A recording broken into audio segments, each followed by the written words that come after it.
The Charles Hatchett Award is promoted by the Institute of Materials, Minerals and Mining, IOM3, and is sponsored by the Brazilian mining company CBMM, Companhia Brasileira de Metalurgia e Mineração.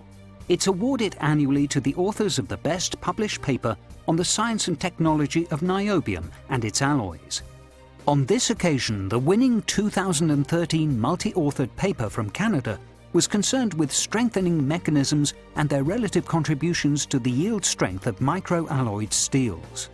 This year's seminar was preceded, on the evening of the 9th of July, by the attendance of CBMM's guests at the IOM3 annual dinner and awards presentation ceremony, which, in a break with tradition, was held aboard a ship, the HQS Wellington, moored on the Thames at Temple Stairs Embankment.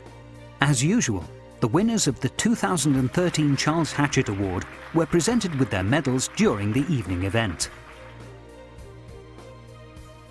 Next morning, on the 10th of July, back in the familiar surroundings of the Marble Hall at the Royal Society in Carlton House Terrace, guests and delegates attended this year's Charles Hatchett Seminar, which had a theme focused on the application of niobium in thermomechanically controlled processed steels.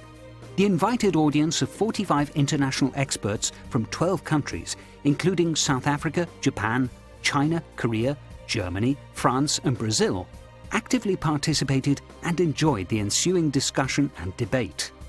This year, following the retirement of Dr. Bob Keown, delegates were welcomed on behalf of CBMM by Dr. Nyla Croft from Beta Technology, who has taken over the role of International Coordinator of the Charles Hatchett Award. Prior to launching into today's programme of technical presentations, Professor Martin Polyakov of Nottingham University welcomed the audience to the Royal Society. Martin is Foreign Secretary and Vice President of the Royal Society, and he briefly described the interesting history of the Society since it was founded in 1660 under the patronage of King Charles II. Professor Polyakov reminded delegates that Charles Hatchett himself had actually been a distinguished member of the Society over 200 years ago when he discovered the element niobium. He also spoke passionately about the importance of conserving scientific samples and data for future study, observing that if the 19th century fellows of the Society had not done so meticulously, we might have waited many long years for the discovery of the element, which is the focus of our attention at this seminar. The seminar itself was subsequently chaired by Dr. Phil Kirkwood of Creswell Consultants UK.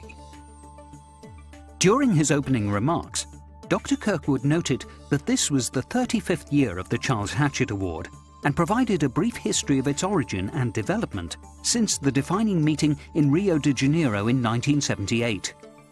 He outlined the principal categories covered by the award, explaining that inevitably almost 3/4 of all the winning papers have come from the high-strength, low-alloy steel area.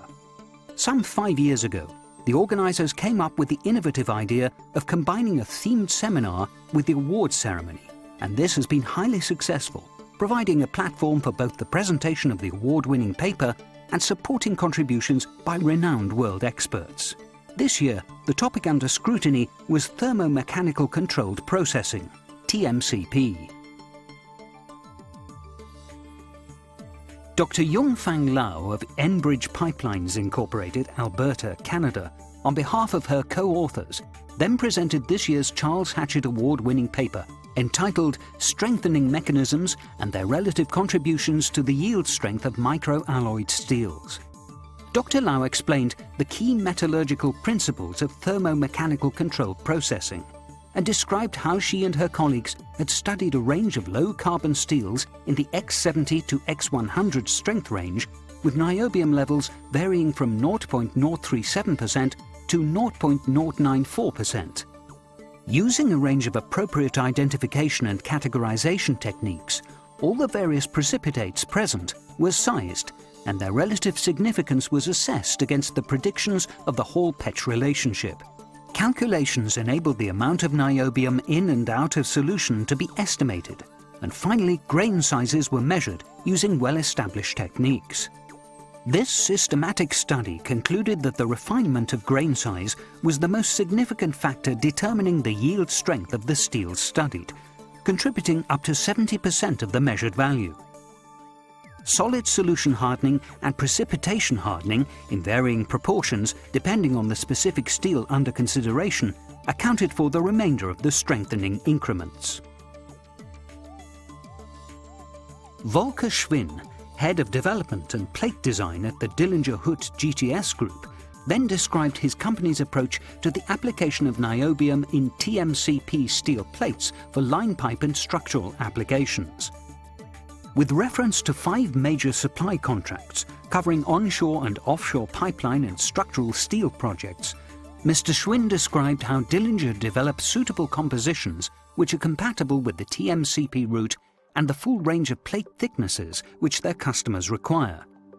Niobium is the key element, without which the requirements of most of the contracts being supplied could not be met.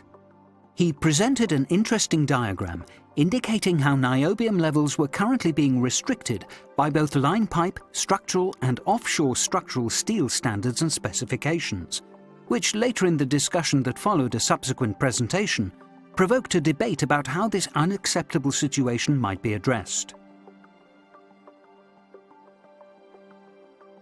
Dr. Franz Martin Knoop of Salzgitter Mannesmann Grossrohr then presented his paper entitled Production of Two-Step Pipe Use of Microalloying Elements to Improve Strength for Grades up to X70 with Sour Service Resistance.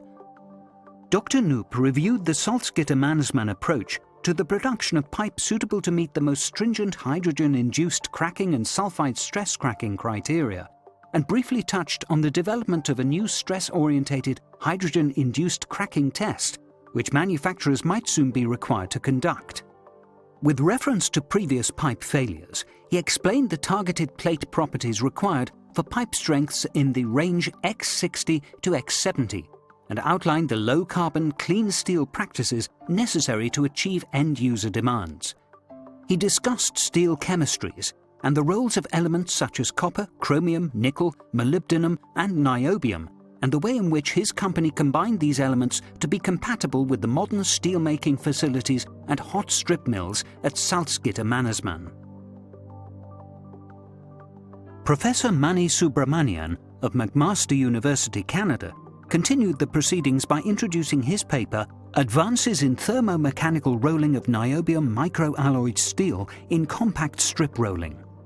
Prior to delivering his address, Mani paid tribute to Emeritus Professor Mike Sellers of the University of Sheffield, who sadly passed away in 2012. Professor Sellers made an enormous contribution to metallurgy, and the steel industry in particular, and during his lifetime was an inspiration to many, including Mani himself. Returning to his paper, Professor Subramanian explained the engineering and metallurgical challenges which had to be addressed to meet the requirements of increasing strength pipeline grades, particularly for thicker gauges. He emphasized the importance of integrating rolling mill design with the specific metallurgical requirements of the various microalloying compositions, and described the TMCP process in terms of the 3 principal stages during plate rolling. These are, in decreasing order of temperature, grain size modification, strain accumulation above the austenite to ferrite transformation, and temperature and transformation hardening. Mani illustrated the capacity of predictive models to target the required parameters for the reliable production of higher strength pipe plate, and explained how, taking account of the heat transfer during rolling, custom-designed mills may be required to optimize final mechanical properties. On a specific detailed technical point, he noted that titanium plays an important role where its precipitates could encourage epitaxial growth of niobium carbonitride in such a way as to enable finish rolling at even higher temperatures to reduce rolling mill loads.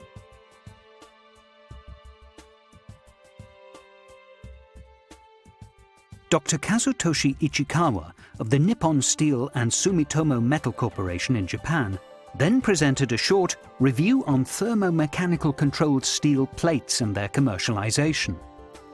On behalf of his co-authors, he began by noting that Nippon Steel and Sumitomo, in combination, currently produce over 46 million tons of steel per annum, which in world terms ranks them as one of the top suppliers. The combined organization has developed a range of constructional steels with tensile strengths in the 500 to 1000 megapascal strength range, and Dr. Ichikawa described the details of their facilities for TMCP and the role which niobium plays in producing several of their important grades. He included reference to niobium molybdenum steels with improved ability to retain their fire resistance up to 600 degrees centigrade. In addition to attention to steelmaking and process development, he noted the close liaison with key customers and the simultaneous development of enhanced welding technology were keys to success. The important and complementary roles of in-house and external research were emphasized. Dr. Ichikawa provided examples of the application of some of the new steels which could be applied in zones where earthquakes might be expected. For example, for the Tokyo Skytree Sightseeing Tower, completed in 2012 at a height of 634 meters. Finally, he explained the metallurgical principles behind the development of their new N-Tough steel, which had excellent resistance to grain coarsening in the heat-affected zone of welded joints, permitting the application of electroslag welding of 50 mm thick plates in a single pass. Described by the chairman as the godfather of microalloying research, Dr. J. Malcolm Gray of the Microalloyed Steel Institute, USA, then presented a challenging and thought-provoking paper entitled Low-Carbon HTP Structural Steel, a Paradigm Shift. Setting the scene, Dr. Gray observed that in the line pipe and automotive sectors, plate and sheet strengths had progressively outstripped those of structural plate, which had, until relatively recently, faltered at around the 60,000 psi yield strength level. Now, with a significant surge in development in China, accompanied by progressive thinking on the steel specification front, much higher strength structural steels are being introduced into an increasing range of applications, such as very tall buildings and other major engineering structures. This paradigm shift is being facilitated in many respects by changes in attitude in China, which are permitting the application of low-carbon, higher niobium steelmaking technology. This enables steelmakers to take advantage of the unique properties of niobium to produce a family of high-temperature processed HTP steels with the ability to generate improved mechanical properties such as strength and toughness, with an accompanying dramatic enhancement in weldability. Dr. Gray explained the metallurgical principles behind the HTP steelmaking approach. Broad application of the advantages of HTP technology is being deterred in the West, even for line pipe applications, by now indefensible attitudes towards slightly increased niobium levels in low-carbon steels. And Dr. Gray explained how such inflexibility by those compiling and updating standards reflected decades-old thinking from the era of high-carbon steelmaking. He illustrated the extent of the problem with reference to line pipe, onshore and offshore structural steel specifications, and set out the challenge to the Western world to demand specifications appropriate to the continuing rapid developments of the 21st century. Eduardo Ribeiro, CBMM's Chief Operating Officer, closed the proceedings and highlighted some of the main conclusions from the seminar. He briefly explained the key components of CBMM's strategy and how judicious use of niobium could provide greater efficiency and value to the steel supply chain. CBMM had the capacity to meet any increased demand, and Dr. Ribeiro demonstrated this with reference to the Araxá mine statistics and future operational plans. More information about the 2013 seminar, including the presentation of the winning paper, can be found on the Charles Hatchett website, www.charles-hatchett.com.